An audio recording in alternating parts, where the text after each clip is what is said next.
이병 의원님과 정유섭 의원님.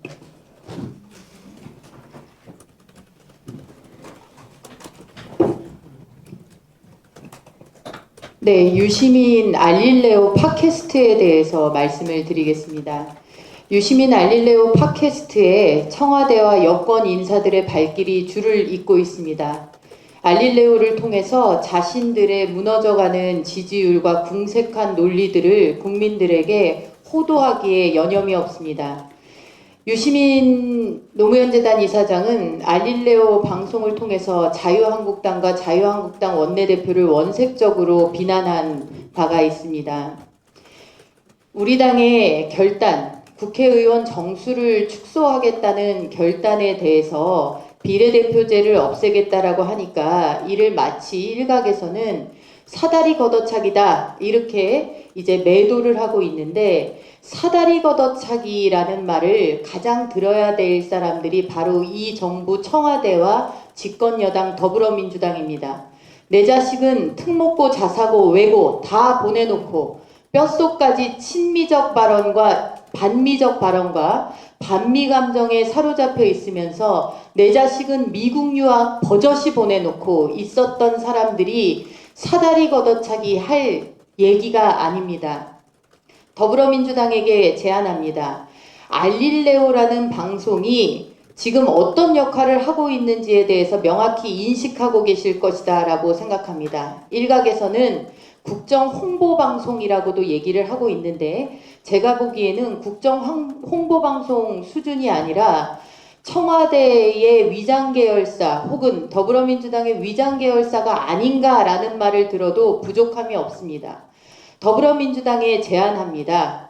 그토록 일감 몰아주기를 비판하셨던 더불어민주당은 왜 다른 여타의 좌파 유튜브나 팟캐스트에는 출연하지 않는 것입니까? 알릴레오에만 쏟아지는 광고와 슈퍼챗 이렇게 몰아주셔도 되는 것입니까? 공평하게 다니시기 바랍니다. 외주화 꼬집으셨던 더불어민주당에게 말씀드립니다. 이왕 다 이렇게 공개되고 초록 동색 공개된 마당에 외주화 그토록 비판하셨는데 내부화 하시는 거 제안드립니다. 그리고 또 하나 말씀드립니다. 정규직 비정규직으로 세상을 이분화해서 판단하셨던 스스로를 돌아보시기 바랍니다. 유시민 이사장을 저렇게 계속해서 외곽으로 두실 건지, 이 기회에 그냥 정규직화 하셔가지고 일자리 카운트 하나 늘리시는 게 어떠실지 심각하게 제안드립니다. 이상입니다. 알았어. 예, 제가 요새 페이스북에 제 글은 잘 언론에서 안 받아주더라고요. 그래서 제 페이스북 내용, 조경태 의원이나 이현주 의원 거는 바로바로 나오는데, 예, 요즘 돌아가는 정치 상황을 보면 중국 문화혁명 때 홍위병 생각이 납니다. 오택동이 자기 권좌를 공고히 하기 위해 극렬 지지자를 동원해 반대 세력을 축출시킨 것 말입니다. 문화혁명으로 인해서 중국은 수십 년을 퇴보했습니다. 이런 현상이 공산국가에서나 발생하는 줄 알았더니 작금의 대한민국에서 발생하고 있습니다. 나경원 대표가 현 정부 정책을 신랄하게 비판했다고 문재인 정권의 홍위병의 선두주자인 유시민을 비롯해서 정권의 홍위병들이 장악한 언론, 홍위병 민주노총, 홍위병 문파, 홍위병 좌파 시민단체들이 나경원 대표를 잡아먹지 못해 안달입니다. 홍위병들은 아무 연계도 없는 친일 프레임을 씌워 국민을 속이려고 별짓을 다하고 있습니다. 민주주의 국가에서 야당의 비판을 듣지 않으려면 정권을 내려놓아야 됩니다. 대통령이 국가를 잘 운영하면 누가 비판하겠습니까? 지지자들 앞세워서 야당의 재갈을 물리려는 것이야말로 독재입니다.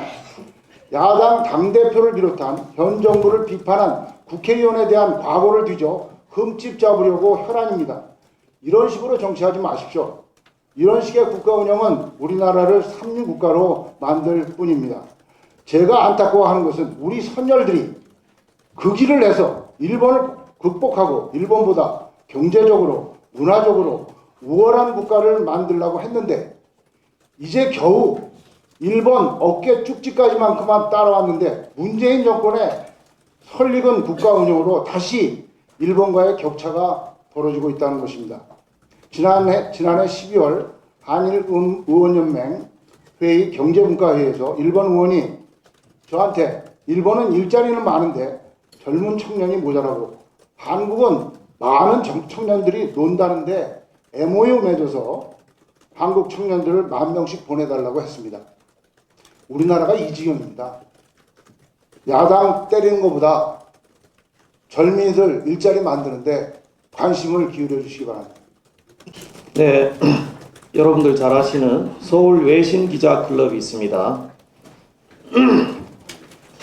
서울 외신기자클럽은 우리나라에 상주하는 외신 기자들의 권익을 지키고 그리고 언론 자유를 지키는 가장 대표적인 외신 기자들의 공동체입니다. 약 100여 개사에 약 500여 명이 가입되어 있습니다. 그 외신 기자 클럽이 어제 성명서를 통해서 최근 자유한국당 나경원 원내대표의 문재인 대통령 관련 발언을 비판하는 성명에 관련해서 그 기사를 작성한 블룸버그 통신 기자를 직접 겨냥한 내용을 담은 데 대해서 큰 우려를 표명했습니다. 이 성명서는 최근 더불어민주당이 대통령에 대한 기사를 작성한 블룸버그 통신 기자 개인에 관련한 성명을 발표하고 이로 인해 기자 개인의 신변 안전에 큰 위협이 가해진 것에 대해 우려를 표명하고자 한다. 이렇게 밝혔습니다. 기사와 관련된 의문이나 불만은 언론사의 공식적인 절차를 통해 제기되어야 하고 결코 기자 개인을 공개적으로 겨냥해서는 안 된다고 이 성명은 지적하고 있습니다. 아직도 이 더불어민주당 홈페이지에 이 성명이 게시가 되어 있어 기자에 대한 위협이 지속되고 있으므로 즉시 철회하라고 외신 기자들은 촉구했습니다. 참 있을 수 없는 일입니다. 어떻게 싸우고 어떻게 지켜온 언론 자유인데 이제는 이 정권이 민주주의의 가장 기초인 기자의 취재 자유, 언론의 자유마저 말살시키려는 이런 기도를 하고 있습니다. 있을 수 없는 일입니다. 미국의 독립선언문을 기초한 토머스 제퍼슨은 나는 신문 없는 정부와 정부 없는 신문 중에 택일하라면 정부 없는 신문을 선택하겠다라고 말했습니다.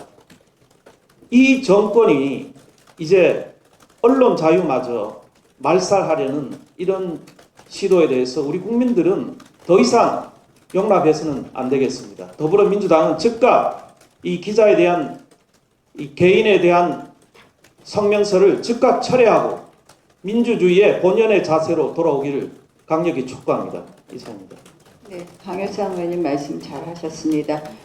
아까 제가 모두의 이 외신기자클럽 성명을 말씀을 못 드렸는데 정말 오죽하면 외신기자들이 나서겠습니까? 정말 이 정권의 천박한 언론관이고 결국은 대한민국 민주주의를 참으로 많이 후퇴시키는 일입니다. 이것은 대한민국의 국제사회에 있어서의 망신입니다. 망신. 바로 민주당은 이 논평 철회하고 진심으로 사과할 것을 촉구합니다. 최근에 최장집 교수가 대통령의 3.1절 기념사에 대해서 이념 대립을 부추기는 관제 민족주의다라고 평하셨습니다.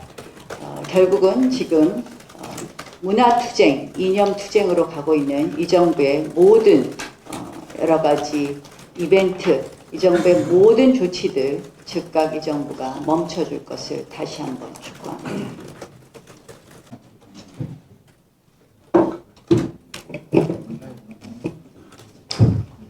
그제 의총에서 문재인 대통령의 친일 행적에 대해서 얘기한 적이 있습니다만 좀 부연해서 말씀을 드리겠습니다.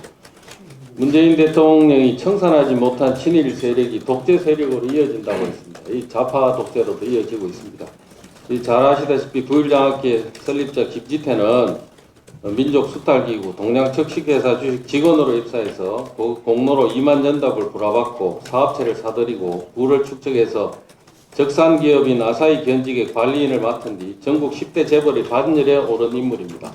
이 유족들의 상속세 부과 처분 취소 소송을 담당해 준 자료가 노무현 변호사가 담당했던 판결문이 바로 이 판결문입니다. 뿐만 아니라 이 판결문에 이어서 문재인 대통령이 변호사로서 이 유족들과 관련된 소송에 관여했다는 게 바로 이 판결문입니다. 이 판결들의 가장 큰 문제는 2010년도 서울고등법원 판결문에 나와 있습니다. 이 사건에서 이용됐던 유언정서는 김지태의 사후에 유족들이 상속세를 감면받기 위해서 임의로 작성한 것, 또 당시 원고의 처는 원고 김지태 후처입니다. 원고는 집안을 살리기 위한 일이라는 부탁을 받고 정언 위정한 사실이 인정된다는 이 내용이 이 판결에서 가장 문제가 되는 겁니다. 이 대통령 이 되신 분들께서 국가가 정당하게 징수해야 할 세금을 부과했는데 김지태 유족들이 조작된 증거와 정인을 제출해서 세금을 포탈했고 변호사인 전현 대통령들이 이 세금 포탈을 도와준 셈입니다. 그것뿐만 아닙니다. 2004년 3월 2일 친일 진상규명법이 국회 본회의 통과하고 2005년 8월 29일 친일 인명사전 수록 예정자 명단이 발표됨에 따라 김지태가 친일파에서 제외되자 유족들의 요구사항에 대해서 노무현 대통령이 구체적으로 또다시 국무회의 석상에서 지시합니다. 2007년 6월 6일 국무회의에서 부일장학회에 대해서 어떻게 이행했으면 좋을지 소송과 정부가 취할 조치의 근거에 대해서 검토해달라고 했습니다. 국무회의 석상에서 한 얘기입니다. 당시 비서실장 현 대통령인 문재인 씨입니다. 이렇게 지시하자 교육부에서는 장학회 설립허가 취소를 통해 국고에 완수하는 방안을 검토한다고 했고 법무부는 김지태 유족이 소송을 내면 국가가 소유권을 적극 주장하지 않는 방법으로 돌려주는 방안을 검토하겠다고 했습니다. 친일 재산은 유족들에게 돌려주는 겁니까? 그렇지 않습니다. 당연히 국가가 환수해야 되는 겁니다. 우리 민족을 수탈한 재산을 왜 유족들에게 돌려줍니까? 이렇게 한 자료들이 있음에도 불구하고 지금 대통령이 친일 청산하겠다고 합니다. 국민들이 이렇게 소송을 통해서 도와주고 소송 과정을 통해 불법행위가 있었던 것이 지금껏 드러나지 않았기 때문에 국민들이 모를 줄 알고 이러는 것입니까? 친일파 유족들이 친일 행위로 우리 민족을 수탈해서 획득한 재산을 환수받도록 도와줄 것이 아니고 우리 국민들이 우리 국가가 환수하도록 해야 할 것입니다.